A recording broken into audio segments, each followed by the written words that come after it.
দীর্ঘদিন স্থিতিশীল থাকার পর চলতি বছরের আগস্টের শুরু থেকে হঠাৎ করেই দাম বাড়ছে ডলারের, বিপরীতে মান হারাচ্ছে টাকা। খোলা বাজারে 85 টাকা ডলার এখন ঠেকেছে 90-এ। ডলারের দাম বাড়ার কারণ ও প্রভাব নিয়ে এখন কথা বলতে আমাদের সাথে যুক্ত হচ্ছেন ব্যাংক খাত বিশ্লেষক ও অগ্রণী ব্যাংকের ব্যবস্থাপনা পরিচালক সৈয়দ আবু নেসার বখতিয়ার। জি, আপনাকে স্বাগত জানাচ্ছি অর্থযোগে। আমরা দেখছিলাম যে ডলারের দাম কিন্তু বাড়ছে, আগস্টের পর থেকে একটি ঊর্ধ্বমুখী অবস্থা দেখছিলাম, এবং হঠাৎ এই ডলারের দাম বেড়ে যাওয়ার কারণ কি মনে করছেন? শুধু কি আমদানি বেড়ে যাওয়া, ব্যবসা বাণিজ্য বেড়ে যাওয়া, না অন্য কোনো কারণ রয়েছে? ডলারের দাম বাড়ার মেইন কারণ হলো ডিমান্ড অ্যান্ড সাপ্লাই। ডিমান্ড যখন বেশি হয়, সাপ্লাই যখন কম হবে, তখন দাম বাড়বে। আমরা যদি একটু দেখি, after the financial year closing 31st June 2021, আমাদের এখানে কিন্তু ক্যাপিটাল মেশিনারি ইম্পোর্ট অনেক হয়েছে। তারপরে এখানে পেমেন্ট করতে হয়েছে কোভিড ভ্যাকসিনের জন্য। প্রায় প্রতি মাসে অ্যাপ্রক্সিমেটলি 100 থেকে 200 মিলিয়ন ডলারে পেমেন্ট করতে হচ্ছে। তারপরে এখানে আরেকটা জিনিস, রেমিটেন্স ইনফ্লো যেটা ছিল আগে, সে ইনফ্লোটাও কিন্তু কমে গেছে এই প্যান্ডামিক সিচুয়েশনের জন্য। অনেক লোক যারা বাইরে চাকরি করতো তারা চলে এসেছে। তারপরে আরেকটা জিনিস আমি বলবো যে এক্সপোর্ট প্রসিডস যেগুলি রেগুলার ভাবে আসা দরকার, এক্সপোর্ট পাওয়া, সেখানেও কিন্তু একটু স্লাইট মানে কি বলবো, স্থবিরতা এসে গেছে বলতে চাচ্ছি আমি। আর একটা ইম্পর্টেন্ট জিনিস হলো যে এগুলি যখন এটা করতে হয়, তখন কিন্তু এই পেমেন্টগুলি ডেফার্ড এলসি, যেগুলি আমরা এলসি খুলেছি ধরেন জুলাই আগস্টে, সেগুলি কিন্তু পেমেন্ট এখন ডেটগুলি আসতেছে।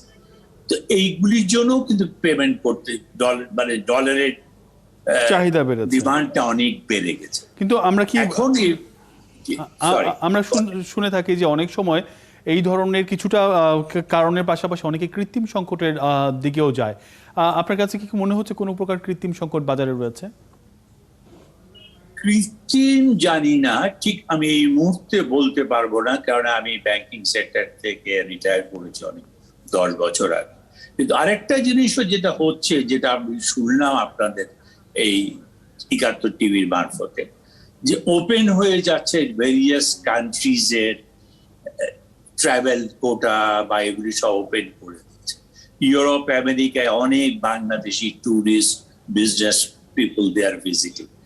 চায়নাতে এখনো হয় না, এটা হলেও কিন্তু একটা বিরাট ডিমান্ড বাড়ার সম্ভাবনা থাকবে। সেগুলোও কিন্তু, যেগুলি ক্যাশ ডলারের উপরে তখন চাপ করবে। এখন যেটা হচ্ছে ব্যাংক টু ব্যাংক ট্রান্সফার, কিন্তু তখন ক্যাশ ডলারের উপরে চাপ পড়বে। ক্যাশ ডলার লোকে কিনতে চাইবে, যার জন্যই ক্যাশ ডলার 90+ হয়ে গেছে। কিন্তু ব্যাংকিং যে ট্রানজাকশনের যে ডলারটা, সেটা কিন্তু এখনো বোধ হয় 86, 87 এর মধ্যেই রয়ে গেছে। ব্যাংক টু ব্যাংক যেগুলি পেমেন্ট, সেটেলমেন্টের জন্য যেগুলি পেমেন্ট করতে হচ্ছে। তো এটাও চিন্তা করার বিষয় আছে, কেন ক্যাশ ডলার মানে বাইরের মার্কেটে, কার্ড মার্কেটে বেশি এটার দাম বেড়ে গেছে। কারণ সেখানে লোকে কিন্তু যায় ক্যাশ ডলার কিনতে এগেইনস্ট টাকা, এবং সেখানে তাদের যদি সেরকম কোয়ান্টিটি আর সাপ্লাই ওরকম ডলারের না থাকে, তখনই তারা হয়তোবা এই কৃত্রিম একটা সিচুয়েশন ক্রিয়েট করে তারা একটা প্রাইসটা বাড়ায় দেওয়ার চেষ্টা করতেও পারে। এটা এই মুহূর্তে আমি সেগুইন হয়ে বলতে পারছি না, বাট আই এম শিওর যারা রেগুলেটরি অথরিটিতে আছেন তারা এটা দেখতে পারবে। আমরা কিন্তু জানি যে আসলে ডলারের দাম বেড়ে গেলে অনেক সময় পণ্য মূল্য বেড়ে যায়। সেই ক্ষেত্রে আসলে এই যে পণ্য মূল্য বাড়ার মধ্যে ডলারের দরের ঊর্ধ্বগতি, এটি কি ধরনের প্রভাব ফেলতে পারে এবং মূল্যস্ফীতির উস্কে দেবে কিনা? এছাড়া আর কোন কোন ধরনের পরিবর্তন বা ইফেক্ট পড়তে পারে? এটাও একটা খুব সুন্দর প্রশ্ন রেখেছেন আপনি আমার কাছে।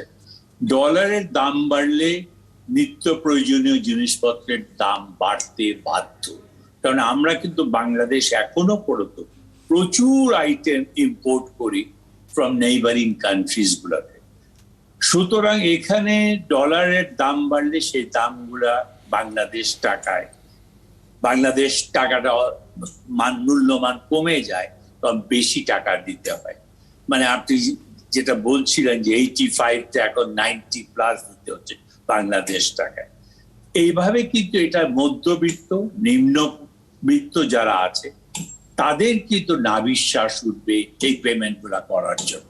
কিন্তু যারা এক্সপোর্টার, যারা ব্যবসায়ী, তারা কিন্তু এখানে অ্যাডভান্টেজ পাবে। এখন একটা সমন্বয় হতে হবে যে কাদের আপনি বাঁচাতে চান। মুষ্টিমেয় কিছু ব্যবসায়ী যারা এক্সপোর্টার, নাকি জনতাকে যদি বাঁচাতে হয় তাহলে কিন্তু এটা কন্ট্রোলে থাকতে হবে। মূল্যমান এত নিম্নমানে গেলে যদি টাকার মূল্য এত নিচে নেমে যায় তাহলে কিন্তু মধ্যবিত্ত আর নিম্নবিত্ত তাদের কিন্তু নাভিশ্বাস উঠবে, আমি মনে করি। একই সাথে আপনি বলছিলেন যে ডলারের দাম যে বেড়ে গেছে এটি এক ধরনের নাভিশ্বাস ফেলবে। সেক্ষেত্রে আসলে জানতে চাই আসলে কিভাবে এই ডলারের দামের লাগাম টেনে ধরা সম্ভব এবং সরকার কি ধরনের উদ্যোগ নিতে পারে, কি করলে আসলে এই থেকে সাধারণ মানুষের রক্ষা পাবে? আসলে এটাও একটা সুন্দর প্রশ্ন রেখেছেন, কিন্তু এটা আমি তো আমার সরকারের কাছে বা বাংলাদেশ ব্যাংকের কাছে বা অর্থ মন্ত্রণালয়ের কাছে আমি এই প্রস্তাবটা রাখবো। তাদেরই প্রস্তাবগুলি আসা উচিত যে কিভাবে তারা সেটাকে কন্ট্রোল করবে এই সিচুয়েশনটা।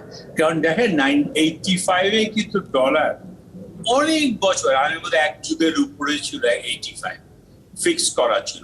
There was a lot of demand from the exporter, especially the RMG sector.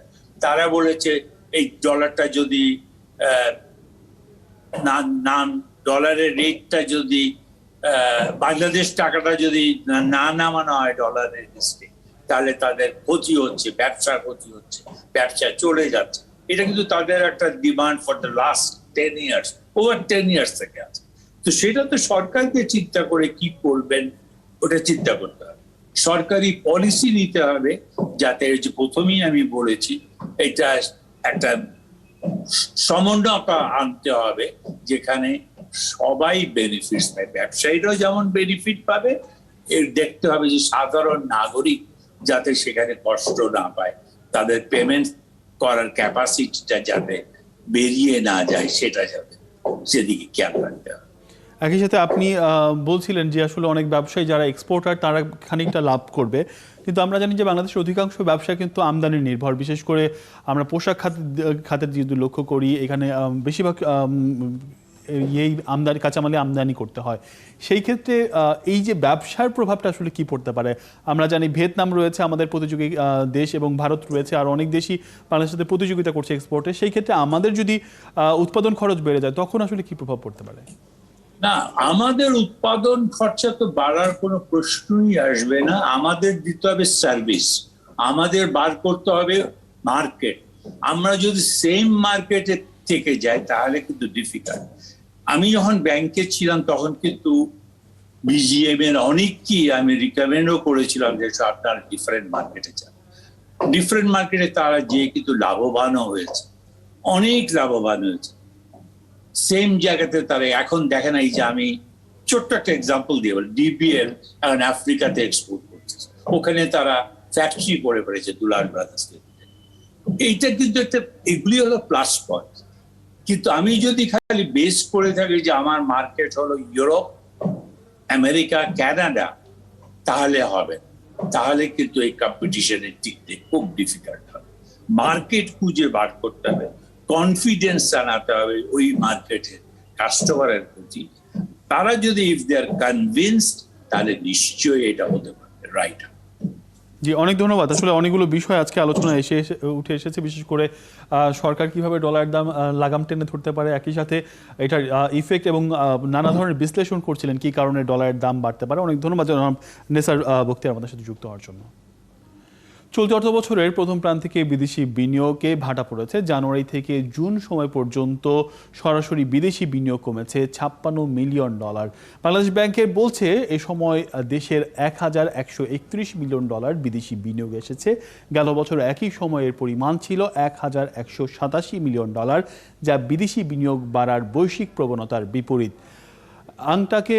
আংটাডের প্রতিবেদন অনুযায়ী চলতি বছরের প্রথম প্রান্তিকে বিশ্বব্যাপী $852 বিলিয়ন বাংলাদেশ বিদেশি বিনিয়োগ এসেছে, যা প্রত্যাশার চেয়েও বেশি।